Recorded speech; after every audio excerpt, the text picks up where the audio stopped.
Well, hello everybody, it's Suffolk Andy here, in the middle of friggin' nowhere in Suffolk, in a place called St James's Chapel. And it says it's a charming 13th century chapel. It probably had two purposes: to serve the Lindsay Castle, where a priest would pray for the souls of the founder, a common medieval practice. This lorry get past. Well, I have a quick walk in there if I can get in there. So hold you open, there you go. I have been here before, so I know there's nothing hardly to see, but I'll just do this just to show you chaps.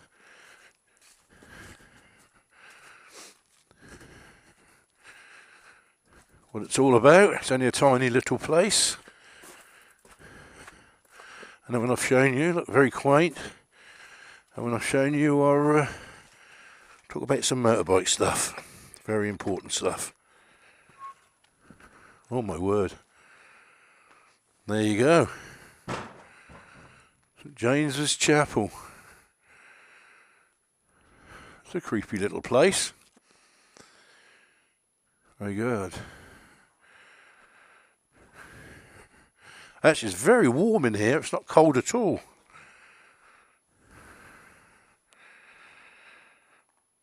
People come from London and everywhere. Look. There you go. Alright. Let's get back to the bake. That is... How the freak do you get out of here? Oh, yeah. That is St James's Chapel. 13th century, eh? That goes back a way. Right, I'm going to make my way down to a medieval sort of village down the road here. Famous for the wool trade in the Middle Ages. But like I say, I'm not going to give you much of a history lesson today. I'm going to be talking about some issues that I've been reading about in this quarter's magazine.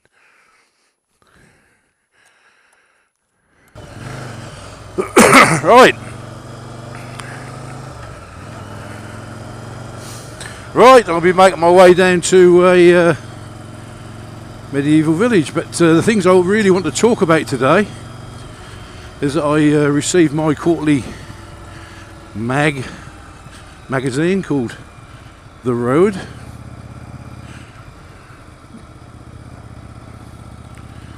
Hey mate. And those are two issues in there that I thought I'd discuss with you today. And one really was the justice system in Britain when it comes to drivers and motorcyclists. Now, I know we're all aware sentencing isn't really that fair, but there's been a couple of cases just lately where it's been so obviously unfair it's criminal in itself for a justice system. And I'll just run you through one of the scenarios what has happened. And I won't use, well I could use, no I won't use names, but they have been in the paper just lately. There's a little old girl riding a moped down the road, as you do, and this guy came up behind her in his Volvo car and he upended her. He hit her straight in. She fell off. He never stopped. He just sped off and left her to die in the road like a dog, or somebody else to run over her. And she did die, poor little kid. She was 17 years old. Anyway, this guy was a health and safety expert on the railways, working for the railways. And he was working away from home. So he left the scene and he phoned up work the next day and said he couldn't go in. He had bad feet or bad legs. He went to a local garage, took the car in and said he'd hit a deer. could they repair his car, which they did. About £4,000 worth of friggin' damage. So it weren't a light little knock or a little dent here, it was quite a lump. So then he told his wife that he'd hit a deer. Well, he hadn't told his wife or his employers. He was banned from driving anyway, for drink driving. So he had no insurance, no licence. But luckily enough, now here we're going into the little village. I think they might even be a ford I've got to go across, water going across the street. This is, a lot of people come here in the summer just to look at these old buildings. Anyway, luckily enough, somebody actually see the car. They knew it was a Volvo after he sped off. Oh, here we go. Look, there's a little river, which I think I've got to go through. As you can see, very quaint. Where the hell did you get out of this place? I'm not sure. Yeah, luckily enough, somebody knew it was a Volvo, and the colour. Oh, dead end. I think, I don't know, is it? I'll go this way, see where it takes me. So the police had something to go on, and they searched through all the records of all the Volvos in the area and whatever, and they went to all the garages, and they came up with this garage that had repaired a Volvo. So let's have a look at this church for a sec.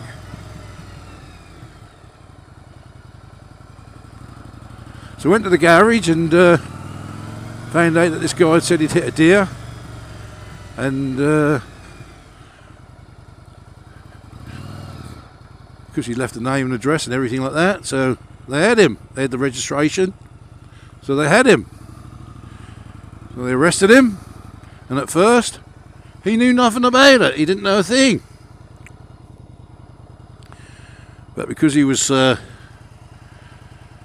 banned from driving and everything else, in the end he confessed. Well, the whole thing went to court, and he got prison for killing a little girl, a 17-year-old, taking her life out at 17. He got 2 years. But guess what? He got 4 more years because he tried to convert, that's not the right word. He tried to play around with justice. So he got another 4 years for that.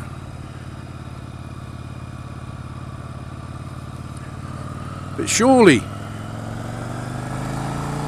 2 years for killing a little girl and 4 years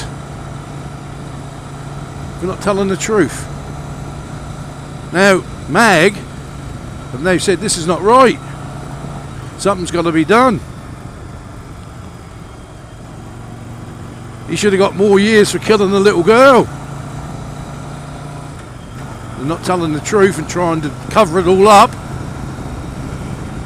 So they're doing trying to get everybody in MAG to write a letter to the Attorney General to ask him to look into the case and give it a bigger sentence.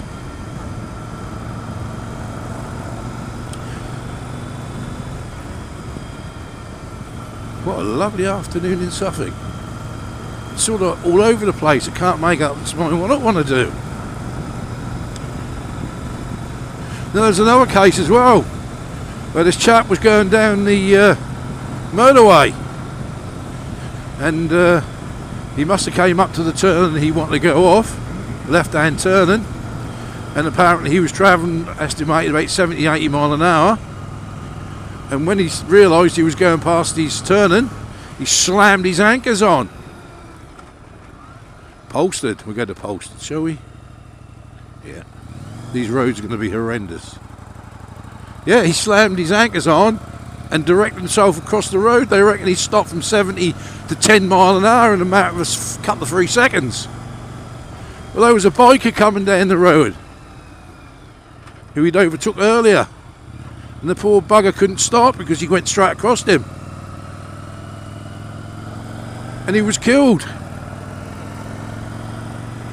So took the guy to court. Another one got a couple of years. But they blamed the biker as well. They said he should have had enough distance to stop. But if somebody's going past you at 70 friggin' mile an hour and they stop to 10 mile an hour and cut across you, you're going to be cream crackered. You're going to be dead. There's a second case. Now the other thing, the other day there was a case where a guy was riding a bike and he had a pinion passenger on the back, young lady, and he was following a car and the car stopped. Now the car driver said that she gave enough warning. The biker said she stopped dead. He lost control of the car, the bike, fell off, and the poor little girl on the back was killed. She was another teenager. Took him to court, put him in jail for 3 years. Banned him from driving. Now in my town there was a lady pulled out on a biker in the middle of Ipswich. Killed him, straight out, killed him straight out. And this was on the 30 mile an hour limit road. And she went to court. And she said to the magistrate, "I'm depressed. My marriage is breaking up. I don't feel good. I'm sorry for what I done, but I wasn't thinking." And she never even went to friggin' prison. Nothing. I think she didn't even get a ban on her licence. There was another biker in Ipswich, which I don't get me wrong when I say this. What he done was terrible. Came up to some traffic lights, and there was a 40 mile an hour limit, and in front of him was a straight bit of road with a bit of a bend up, like it was coming up here. And when the lights changed, he tore off. Sped up the road. But as he went around the corner like this, there was 2 old people and 2 kids, and he ploughed into them.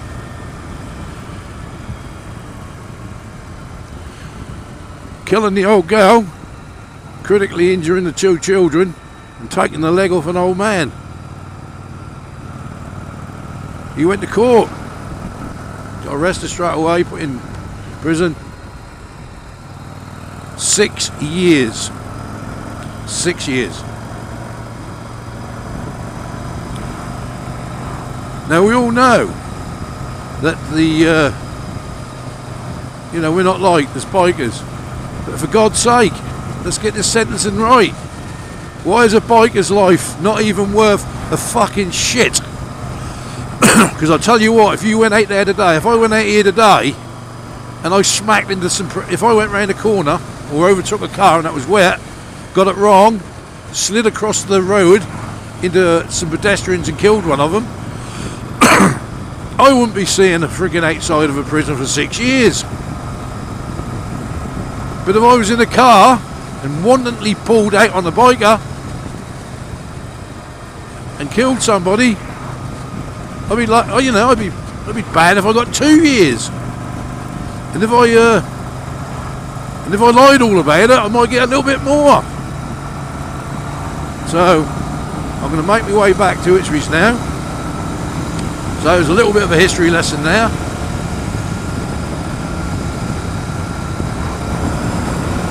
When I came out here, I got followed all the way from Ipswich to Hadley.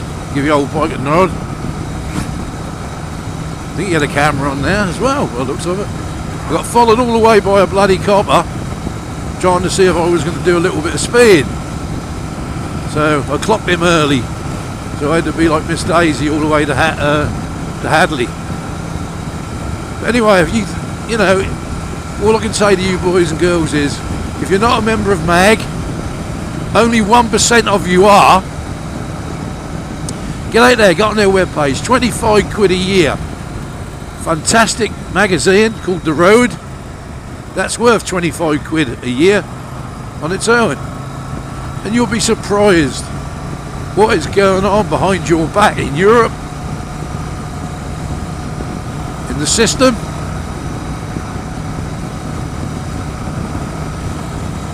And honestly, just join MAG. They're well worth it. They're fighting your corner, boys and girls. Anyway, that's not the sort of video I usually do, as you know. But I read that book last night and my blood was boiling.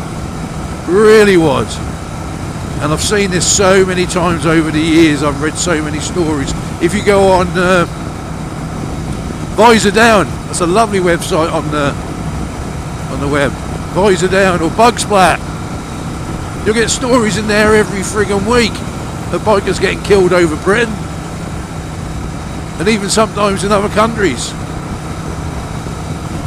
And the sentences they get is pathetic.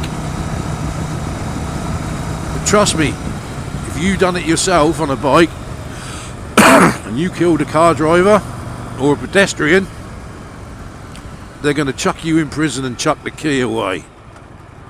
Why? This has got to be addressed. Anyway, I'm going to make it back now. There's some black clouds coming up. I've got about a 10-mile ride, so I'm not going to blabber on anymore. Oh, just before I go, one or two folks have subscribed to my channel. I am so damn happy about that. I really am. And I'm subscribing to other people's channels. I'm learning so much about this blogging all the time now, where before I never hardly looked. But now I'm looking at more and more channels, and I'm getting more and more info on it all, and it's intriguing me. So thank you to all those folks. And this is from me on a very sort of funny afternoon in the deepest part of Suffolk. Suffolk Andy. Safe riding, everybody.